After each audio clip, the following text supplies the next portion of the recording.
दोस्तों, आज इस वीडियो में हम बात करेंगे पावर ऑफ कंपाउंडिंग के बारे में, जिसे आइंस्टीन ने दुनिया का 8वां अजूबा कहा है और इसका इस्तेमाल करके आज दुनिया के सबसे अमीर लोग अमीर बनते हैं और अमीर बने रहते हैं। तो आज इस वीडियो में मैं आपके साथ कुछ ऐसे सीक्रेट्स शेयर करने वाला हूं और डिटेल में हम इस पावर ऑफ कंपाउंडिंग के बारे में समझेंगे और कुछ ऐसे कॉन्सेप्ट जो हमें स्कूल और कॉलेज में नहीं सिखाए जाते हैं और इसी वजह से हमें लगता है कि अमीर बनना हमारे लिए एक इम्पॉसिबल चीज है। तो दोस्तों, इस वीडियो में हम देखेंगे कि पावर ऑफ कंपाउंडिंग क्या है, ये काम कैसे करती है और टाइम का कंपाउंडिंग में कितना बड़ा रोल होता है। और अगर अभी आपकी एज कम है, 20-22 साल है, तो ये वीडियो आपके लिए बहुत ही इंपॉर्टेंट होने वाला है, क्योंकि जितना जल्दी आप लाइफ में पावर ऑफ कंपाउंडिंग का यूज करने लग जाओगे आपके लिए उतना ही अच्छा रहेगा और आप जल्दी अमीर बन सकते हो और अपना पहला करोड़ उतना ही जल्दी कमा सकते हो। तो इसलिए इस वीडियो का एंड तक जरूर देखिएगा। So let's begin. तो सबसे पहले देखते हैं कि पावर ऑफ कंपाउंडिंग क्या है। इसे समझने के लिए हम एक एग्जांपल लेते हैं। दो दोस्त हैं, एक का नाम है बंटी और दूसरे का नाम है सनी। दोनों की एज 20 साल है, दोनों ने खूब पढ़ाई की और अब दोनों को एक अच्छी कंपनी में जॉब ऑफर होती है और वो दोनों 2 साल के लिए कॉन्ट्रैक्ट पर उस कंपनी में सेलेक्ट हो जाते हैं। दोनों बहुत ही खुश होते हैं और एक्साइटेड रहते हैं। तो कंपनी का बॉस उन्हें उनकी सैलरी डिस्कस करने के लिए बुलाता है और उन्हें 2 ऑप्शन देता है। सबसे पहला, अगले 2 साल तक के लिए 1 लाख पर मंथ की सैलरी ले सकते हैं और दूसरा ऑप्शन कि वह लोग 1 रुपया पर मंथ की सैलरी ले सकते हैं। बट फर्क इतना होगा कि दूसरे ऑप्शन में हर महीने उनकी सैलरी अगले 2 साल तक डबल होती रहेगी। मतलब कि पहले महीने उनको 1 रुपया मिलेगा, दूसरे महीने 2 रुपए और तीसरे महीने 4 रुपए एंड सो ऑन। अब बंटी यहाँ पर पहला ऑप्शन चुनता है क्योंकि उसे तो एक फिक्स्ड 1 लाख रुपए की सैलरी दिखाई देती है और वो पहला ऑप्शन चुन लेता है। बट सनी को कंपाउंडिंग की ताकत के बारे में पता होता है तो वो दूसरा ऑप्शन चुनता है, जिसके कारण बंटी और उसके दोस्त सनी का मजाक उड़ाते हैं कि तूने तो यार 1 रुपए की सैलरी ले ली है। अब इसे फास्ट फॉरवर्ड करके समझते हैं। बंटी को हर महीने 1 लाख रुपए मिलेंगे, मतलब कि अगले 2 साल तक उसे मिलेंगे 24 लाख रुपए,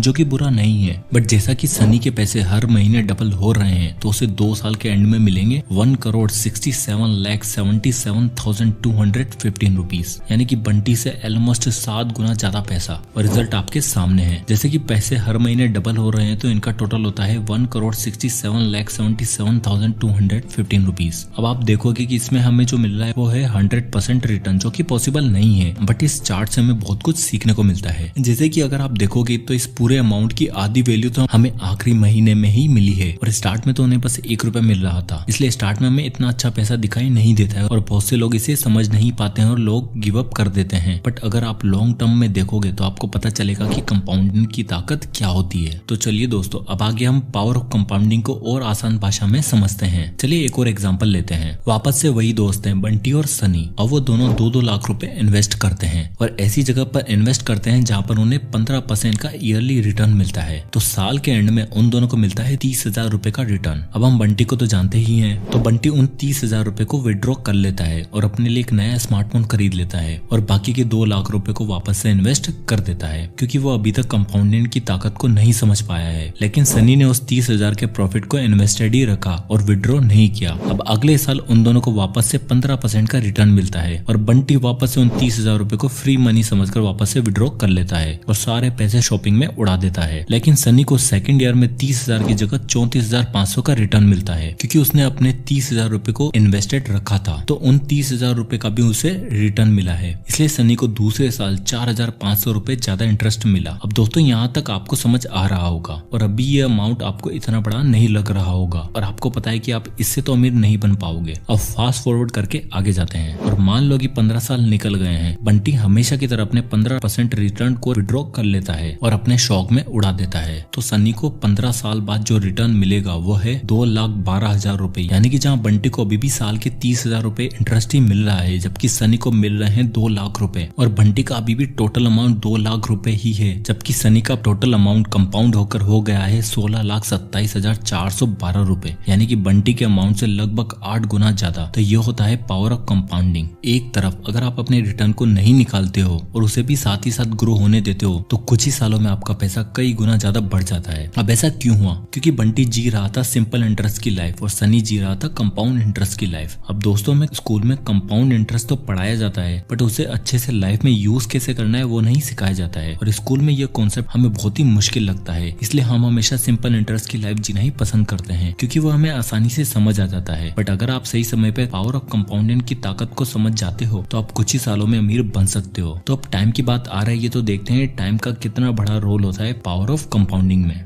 टाइम इन कंपाउंडिंग। अब हम कंपाउंडिंग के सबसे इम्पोर्टेंट कंपोनेंट के बारे में देखेंगे जो कि है टाइम। टाइम का कंपाउंडिंग में बहुत ही बड़ा रोल होता है। तो चलिए इसे एक और एग्जांपल से समझते हैं। एक है बंटी, जिसे आप अभी तक तो जान ही गए होंगे, और अब दूसरा दोस्त है चिंटू। और अब 5 साल हो चुके हैं और बंटी की एज हो चुकी है 25 साल और चिंटू की एज है अभी 30 साल। दोनों अब सोचते हैं कि हमें अपने पैसों को इन्वेस्ट करके अभी अपनी नेटवर्थ को बढ़ाना चाहिए और दोनों पैसे इन्वेस्ट करने का सोचते हैं और उनका टारगेट है कि 40 की एज तक पैसा इकट्ठा करना। और इस बार बंटी अपनी गलतियों से सीख चुका है और वो 25 की एज में ही इन्वेस्ट करता है और उसे पावर कंपाउंडिंग के बारे में भी अब समझ आ चुका है। तो दोनों 20,000 रुपए पर मंथ के हिसाब से इन्वेस्ट करना स्टार्ट कर देते हैं। तो जैसे कि हमें पता है कि बंटी की एज अभी 25 साल है और चिंटू की एज 30 साल। दोनों की एज में केवल 5 साल का फर्क है। तो बंटी ने 15 साल तक अपने पैसे को इन्वेस्टेड रखा और चिंटू ने 10 साल तक, और इन दोनों को हर साल रेट ऑफ इंटरेस्ट मिला हुआ था 12%। तो चलिए अब इस चार्ट को देखते हैं। बंटी अपनी पूरी लाइफ में टोटल इन्वेस्ट करता है 36 लाख रुपए और चिंटू टोटल इन्वेस्ट करता है 24 लाख रुपए। दोनों को 12% का ईयरली रिटर्न मिल रहा है। तो 40 की एज तक बंटी की टोटल वेल्थ हो चुकी है लगभग 1 करोड़ और चिंटू की 40 की एज में टोटल वेल्थ है 46 लाख। तो देखा जाए तो दोनों का सब कुछ सेम था, लगाया हुआ amount, rate of return, difference था तो बस 5 साल का। बंटी ने 5 साल पहले इन्वेस्ट करना स्टार्ट किया था और चिंटू ने 5 साल बाद। और चिंटू की टोटल वेल्थ बंटी से आधी है। तो अगर चिंटू को 1 करोड़ रुपए कमाना है तो उसे अगले 5 साल तक और इन्वेस्ट करना पड़ेगा, लेकिन तब बंटी की टोटल वेल्थ लगभग 2 करोड़ हो जाएगी, मतलब वापस से चिंटू से डबल। तो बंटी चिंटू से हमेशा आगे ही रहेगा क्योंकि बंटी पावर ऑफ कंपाउंडिंग के बारे में सीख चुका है और उसे पता है कि जो लोग जल्दी इन्वेस्ट करते हैं उन्हें कितना फायदा हो सकता है। उसी तरह अगर आप अपनी 20s में हो, आपकी उम्र 20 या 22 साल है, तो जल्दी से अपना पैसों को ग्रो करना स्टार्ट कर दो। और जरूरी नहीं कि आप महीने के 20,000 रुपए ही इन्वेस्ट करो, आप 1,000 रुपए से भी स्टार्ट कर सकते हो। बट आपको पता होना चाहिए कि कंपाउंडिंग कैसे काम करती है। स्टार्ट में हो सकता है कि आपके रिजल्ट छोटे हो सकते हैं, इतने छोटे हो सकते हैं कि आपको लगेगा कि हमारी वेल्थ बढ़ भी रही है या फिर नहीं। बट अगर आप वेट करोगे और अपने पैसे को ग्रो होने दोगे तो कुछ ही सालों में आप बहुत ही बड़ा डिफरेंस देखोगे। इसलिए जितना जल्दी आप स्टार्ट करोगे आपके लिए उतना ही बेटर है। इसलिए अगर आप अभी अपने 20s में हो और आप अभी किसी एक ऐसे आदमी को देखते हो जो कि 50 साल का है और उसके पास बहुत ज्यादा पैसा है, तो उसका मतलब ये नहीं कि वो आपसे बहुत ज्यादा अमीर है, क्योंकि अभी आपकी लाइफ स्टार्ट हुई है और आपकी एज अभी उससे 30 साल कम है। और हो सकता है कि जब आप उसकी एज तक पहुंचोगे तो शायद आप उससे भी आगे निकल जाओगे। इसलिए टाइम का बहुत ही बड़ा रोल होता है। इसलिए आप अगर कहीं से भी 10-15% का रिटर्न कमा लेते हो तो उससे स्मार्टफोन लेने की बजाय उसे वापस से इन्वेस्ट कर दो, क्योंकि शायद स्टार्ट में आपको 10-15 हजार रुपए ज्यादा ना लगे, बट आपको पता होना चाहिए कि इतना छोटा सा अमाउंट आगे जाकर कितना बड़ा